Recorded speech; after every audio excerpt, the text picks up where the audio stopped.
জাইমা রহমান কি অন্যায় করেছে আপনাদের কাছে? কি ভাষা প্রয়োগ করেন আপনাদের ভোটের মাধ্যমে? একটু মাফ করবেন করলে জীবনের সময় তারা আমাকে চ্যালেঞ্জ করুক। বক্তৃতা শুরু করলেই একটা কিছু হয়ে যায়। ওনাদের সাথে জাতিগত শত্রুতা আমার নাই। জি, আপনাকে দেখলে তো আজ রেলে ভয় পায়, কিন্তু বুঝলাম না তো কারা আপনারা। মাননীয় সদস্য, আচ্ছা আমি তো এই চেয়ারটাতে বসা, দয়া করে সকল সদস্য যদি এভাবে হাত উঠান, সো হোয়াটস দ্য রুল? আপনারা স্পিকার সাহেব আর ডেপুটি স্পিকার সাহেব সংসদে বসলে স্বাভাবিক নিয়ে বামপন্থী হয়ে যান, কিন্তু একটু সতর্ক থাকেন। এই কথা তো বলতেই পারি। তারাও বলেছে শেখ হাসিনা বিদায়ের পর তারেক জি আসবে না, আসতে পারবে না, আসলেও দাঁড়াইতে পারবে না, দাঁড়ালেও নির্বাচন করতে পারবে না, নির্বাচন করলেও ক্ষমতা যাইতে পারবে না।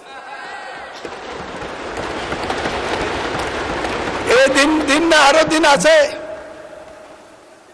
এই দিন নিয়ে যাবে সেই দিনের কাছে। ক্ষমতা তো চলে গিয়েছিলেন, আল্লাহ ঠেকেছে।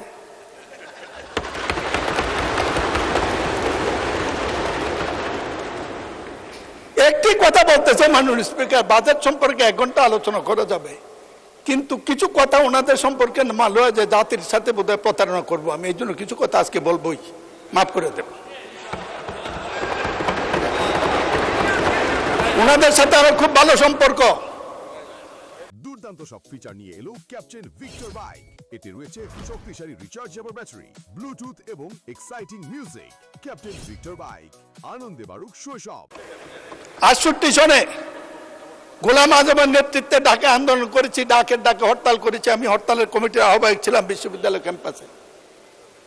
সেই গোলাম আজম সাহেব আমার 2য় সংসদ নির্বাচনে আওয়ামী লীগের বিরুদ্ধে জামাতের প্রার্থী আমার এলাকা থেকে প্রত্যাহার করেছিল। আমি আপনাদের কাছে কৃতজ্ঞ। আমি এই কথা স্বীকার করি, জামাত ক্যাডার ভিত্তিক সংগঠন, আপনারা লেখাপড়া করে রাজনীতি করেন, কিন্তু আপনারা যা করেন এইটাই পৃথিবীর চরম সত্য, এই কথাটা ঠিক নয়। আর আপনাদেরকে চিনা আরো কঠিন। একটু গল্প বলবো। জি, আপনাকে দেখলে তো আজ রেলে ভয় পায়। ভাই শাহজাহান, মাননীয় সদস্য, জি মাননীয় সদস্য, দয়া করে আমাকে অ্যাড্রেস করে কথা বলুন। Yes sir, yes sir, thank you. Yes sir, একটু সম্পর্কটা ক্লোজ নাহলে খেপে যাবে। সংসদের বাইরে গিয়ে ক্লোজটা দেখাবেন, জি, জি, এখানে জি, আমাকে জি। অ্যাড্রেস করেন প্লিজ। সুতরাং শুধু এই কথাটি বলবো, খুব দুঃখ পাই। এতদিন বেঁচে থাকবো এটা তো কথা ছিল না। তাই সাহেব চলে গেছেন, নেতার দায়িত্বের সামনে থাকলে ভালো হতো। আপনাদেরকে চেনা সত্য কত কঠিন, এই কারণে কঠিন।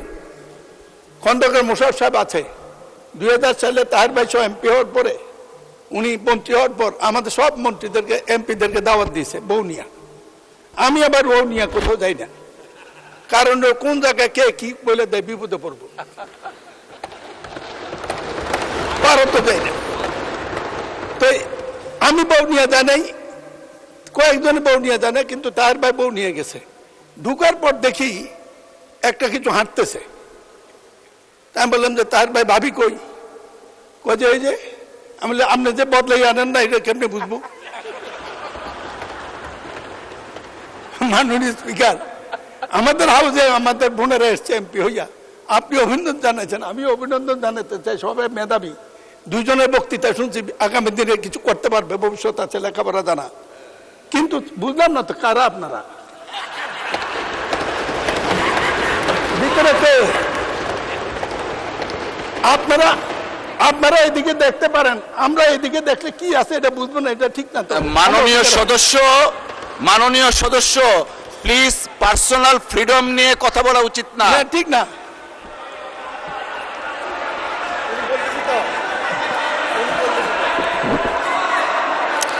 আপনারা, মাননীয় সদস্য আপনারা বসেন। লেট মি, মাননীয় স্পিকার বসেন। প্রতিবাদ করা। মাননীয় স্পিকার,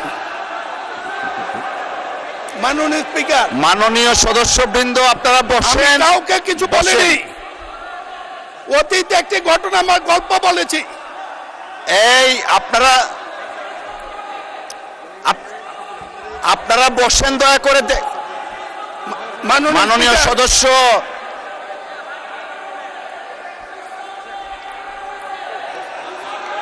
মাননীয় সদস্য আপনি বসেন। মিস্টার মাসুদ আপনি বসেন, বসেন বসেন, আপনারা বসেন। মাননীয় speaker, please take your seat all the আমাকে মেম্বার্স। কথা বলতে দিন। মিস্টার নাজিবুর রহমান বসেন আপনি। আমি মিস্টার কাউকে নাজিবুর ছোট রহমান করিনি। বসেন। যদি ছোট হয়ে থাকেন ক্ষমা চাইছি। আমি কাউকে ছোট মিন করি না। বসেন, দেখেন আমি কি বলি, বসেন। ঠিক নয়। নাজিবুর রহমান সাহেব বসেন। মেম্বার অফ পার্লামেন্ট আপনারা মাননীয় বসেন স্পিকার। দয়া করে। আহা, সবাইকে তো দেয়া যাবে না, বসেন ওনাদের বসেন। ওনাদের সম্পর্কে মাননীয় জানতে- সদস্য আপনি একটু থামুন দয়া করে, আপনারা ওনাদের বসেন। সম্পর্কে জানতে হলে মিস্টার মাসুদ আপনি বসেন, বসেন বলতেছি। মিস্টার মাসুদ আপনাকে বসতে বলতেছি। Please all of the members take your seat. All of the members please take your seat. বিরোধী দলের চিফ হুইপ আপনি বসেন, বসেন, সকলেই বসেন। মাননীয় স্পিকার, মাননীয় সদস্য আপনি যে বক্তব্য দিয়েছেন পার্সোনাল ফ্রিডম নিয়ে, এই অংশটুকু এক্সপান্স করা হলো। Thank you, thank you. আমি মাননীয় সদস্যবৃন্দ, Thank you. all the honorable members of the parliament, all the honorable members of the parliament, please একটু শুনুন দয়া করে। বল। আপনারা আমরা সকলেই জাতীয় সংসদের নির্বাচিত সদস্য। আমরা যদি আমাদের ডিসেন্সি আমরা না রাখি, আমাদের ডিগনিটি, আমাদের অনার আমরা না রাখি, জাতির কাছে যারা আমাদেরকে ভোট দিয়ে সংসদে পাঠিয়েছে তাদের কাছে আমরা লজ্জিত হব। এই মহান সংসদ গণতান্ত্রিক কার্যক্রম পরিচালনার চারণ ক্ষেত্র। পার্সোনাল ফ্রিডম নিয়ে কেউ কথা ভবিষ্যতে বলবেন না। অসংখ্য ধন্যবাদ। মিস্টার চৌধুরী আপনি আপনার বক্তব্য শেষ করুন, বাকি যে সময়টুকু আছে। ধন্যবাদ সকলকে। স্পিকার, যে সময়টা নষ্ট হয়েছে এটা অ্যাড করবেন।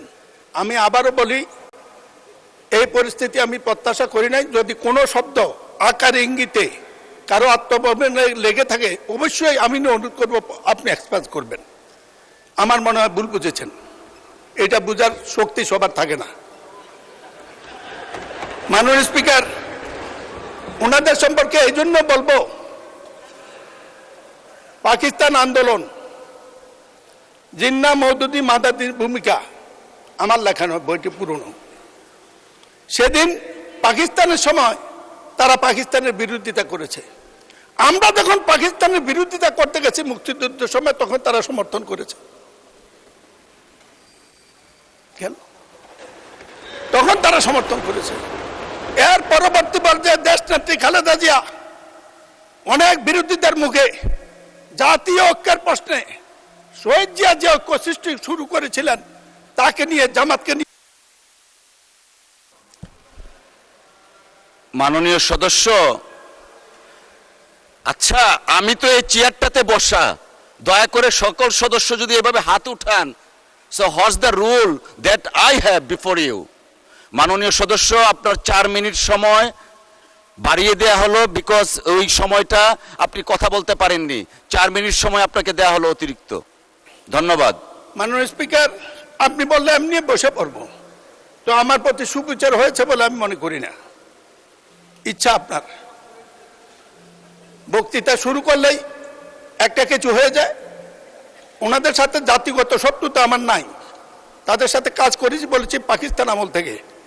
দেশের প্রয়োজনে 2-4টা কথা বলতে এই বয়সে না পারলে সংসদে আর কোনোদিন ডাকেন না। মাননীয় স্পিকার, এই বইটি তাদের, এটা আমার নয়। তার পরবর্তীতে আমরা যখন বাংলাদেশের পক্ষে গেলাম, তারা গেল পক্ষে। এইটা সত্য, জাতীয় ঐক্যের জন্য যে কাজ করেছিলেন। যে ম্যাডামের সাথে বিদেশে দেখার পরে, শেখ হাসিনা বিদায়ের পরে কি এমন ঘটলো, তারেক রহমান, মির্জা ফখরুল, সালাউদ্দিনে তাদের এজেন্ডা কি কারণে?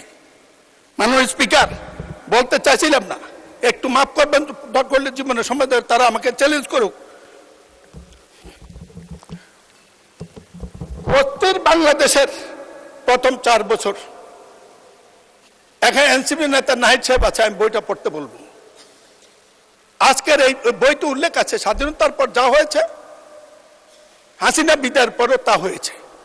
বিরোধী দলীয় ঐক্য কারা নষ্ট করেছে, এটার জন্য গবেষণা হওয়া উচিত, এটার জন্য সিদ্ধান্ত হওয়া উচিত। কি কারণে বিএনপি প্রতিপক্ষ হলো? মাননীয় স্পিকার, কথা বলার সুযোগ কম। তারেক রহমান নীলকণ্ঠ বিষ খেয়ে বিষ হজম করে আওয়ামী লীগের প্রশাসনের এত একটি অভিযোগ করে নাই। শত বিপদের মধ্যে সেদিন বিরোধী দলের নেতারা দাঁড়িয়ে বলছেন তাদের সমবন্টন হয় নাই। 1 ঘন্টার মধ্যে তারেক রহমান তাদের দেওয়ার জন্য অর্ডার দিয়েছেন। আমি সরকারে ছিলাম, আগে জানি। না হইলেও হবে, যার হয় না কোনোদিন হয় না, যার হয় না কোনোদিনই হয় না। যাই হোক, মাননীয় স্পিকার, আমি জিজ্ঞাসা করতে চাই, আপনারা এখানে যা বলেন, বিশেষ করে আপনাদের নেতা, বিরোধী দলীয় নেতা, তিনি আমাদেরও বিরোধী নেতা, আমাদের সংসদের বিরোধী নেতা, তিনি মর্যাদাবান, তার নিরাপত্তা রাষ্ট্রের দায়িত্ব। তিনি যে শব্দ চয়ন করেন, আমি কোনোদিন কোনো রাজনৈতিক নেতা এত সুশৃঙ্খল শব্দ চয়ন আমি শুনি নাই। কিন্তু এখান থেকে যাওয়ার পরে, মাননীয় স্পিকার, এখান থেকে যাওয়ার পরে গণভোটের রায় অমান্য করে জনগণের সাথে প্রতারণা করছে বিএনপি সরকার। Let's discuss. মসজিদে মসজিদে এগুলা বন্টন করে একটি কাজ, বিএনপিকে হেয় বানানো, তারেক রহমানকে ছোট বানানো। মাননীয় স্পিকার, আরেকটা ফাইল দেব আমি নেতাকে। এই ফাইল, একটি মামলা হয়েছে, 1 কোটি মামলার মধ্যে একটা হয়েছে। তারেক রহমানের রাজনীতি করে অপরাধ করেছে। জাইমা রহমান কি অন্যায় করেছে আপনাদের কাছে? কি ভাষা প্রয়োগ করেন আপনাদের ভোটের মাধ্যমে? আমাদের দেশপ্রেম আছে দেখে আমরা প্রতিকারী। আমি চ্যালেঞ্জ করছি, আমি সরকারের কাছে বিচার চাচ্ছি, এর তদন্ত হওয়া উচিত।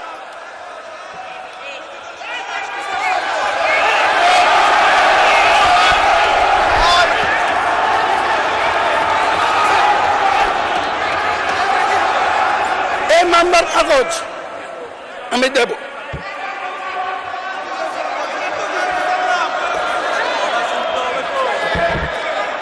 মাননীয় স্পিকার,